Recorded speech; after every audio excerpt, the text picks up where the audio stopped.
అఖిల భారతావని టెస్సీని అగ్నిపుత్రిగా కీర్తించింది. 2,500 నుంచి 3,500 కిలోమీటర్ల దూరంలోని లక్ష్యాన్ని ఛేదించే సత్తా అగ్ని 4 సొంతం. Laser gyro technology, composite rocket motor వినియోగం, సాలిడ్ ప్రొపల్లెంట్ పనితీరుతో ఇది రూపొందింది.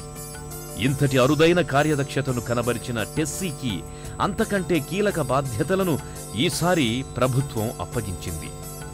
అప్పటిదాకా మనం రూపొందించినవి medium range, intermediate range ballistic మిసైళ్లు. ఖండాంతర క్షిపణి అగ్ని 5 తయారీకి ప్రాజెక్ట్ డైరెక్టర్ టెస్సీ నియమితురాలయ్యారు. 5 నుంచి 8,000 కిలోమీటర్ల దూరంలోని టార్గెట్లను ఛేదించే క్షిపణి తయారీ మాటల్లో చెప్పినంత సులువు కాదు. ఈ అగ్ని పరీక్షకు టెస్సీ సిద్ధమంది. క్షిపణి తయారీ రంగంలో అపార అనుభవశాలి డిఆర్డీఓ డైరెక్టర్ సారస్వత్ మార్గనిర్దేశం అందుకున్నారు. ప్రముఖ దేశాల ఖండాంతర క్షిపణి పరిజ్ఞానాన్ని కూలంకషంగా పరిశీలించారు. దేశ రక్షణ అవసరాలు తీర్చేలా స్వదేశీ పరిజ్ఞానంతో దీన్ని నిర్మించేలా అధ్యయనం కొనసాగించారు. మెరికల్ లాంటి శాస్త్రవేత్తలకు నేతృత్వం వహించి లక్ష్యం దిశగా నడిపించారు. 1000 డిగ్రీల ఉష్ణోగ్రతను తట్టుకునేలా విడిభాగాల తయారీ, అణ్వస్త్రాలను తీసుకెళ్లే సామర్థ్యం, రిలయబుల్ నావిగేషన్, ఆన్బోర్డ్ కంప్యూటర్ సిస్టంల ఏర్పాటుతో ముందంజ వేశారు. సాంకేతిక ప్రపంచం విస్తుపోయే రీతిలో స్వల్పకాలంలోనే అగ్ని 5ను పరీక్షకు సిద్ధం చేశారు. మొన్న ఏప్రిల్ 19న ఒరిస్సాలోని వీలర్ ఐలాండ్ నుంచి అగ్ని 5 నిప్పులు చిమ్ముకుంటూ కళ్ళు మిరుమిట్లు గొలిపే కాంతితో ఆకాశ పథాన దూసుకుపోయింది. అఖండ భారతం పులకించే ఘన విజయాన్నందించింది. ప్రపంచ దేశాలన్నీ ఒక్కసారిగా భారత్ వైపే చూసేలా చేసింది.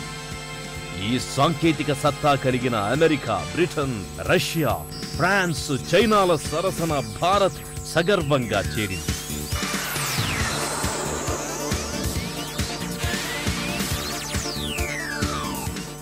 Yeah, it was a great moment of joy and pride when we did A5 mission. అగ్ని 5 విజయం మాకెంతో సంతోషాన్నిచ్చింది. ఈ విజయం దేశానికి ఎంతో గర్వకారణం. భారతదేశ శాస్త్రజ్ఞుల పనితనానికి నిదర్శనం అగ్ని 5 విజయం. దాదాపు స్వదేశీ పరిశోధనలతోనే అగ్ని 5 మిజైల్ మొదటి పరీక్ష విజయవంతమైంది. ఇంకా చెప్పాలంటే అగ్ని 5లో పూర్తిగా సరికొత్త విజ్ఞానపు అంశాలను జోడించాం.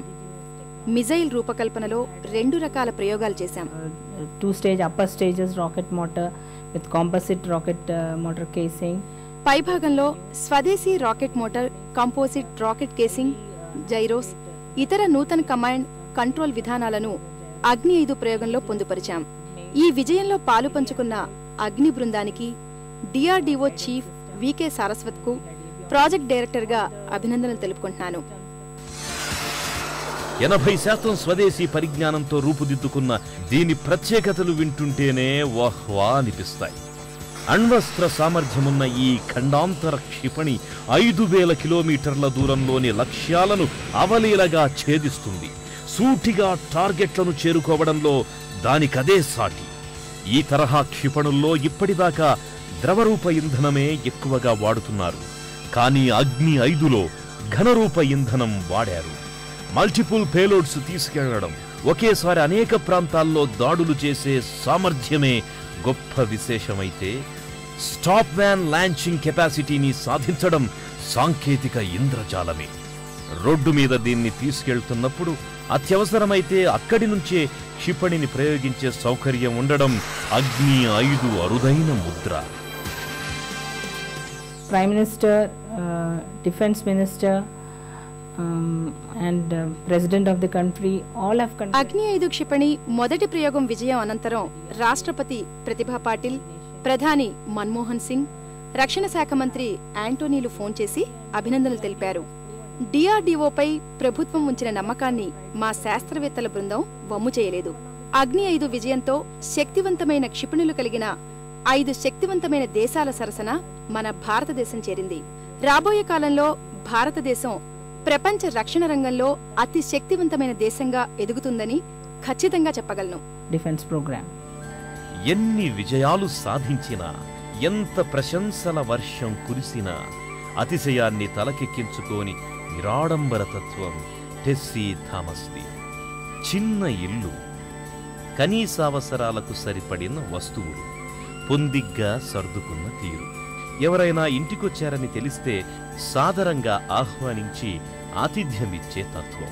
మీది ఆకాశమంత విజయమండి అని ఎవరైనా అభిమానపూర్వక ప్రశంస అందజేయబోతే అది డిఆర్డీఓ శాస్త్రవేత్తలందరి కృషి అంటూ పేరు పేరున సిబ్బందిని జ్ఞాపకం చేసుకుంటారు.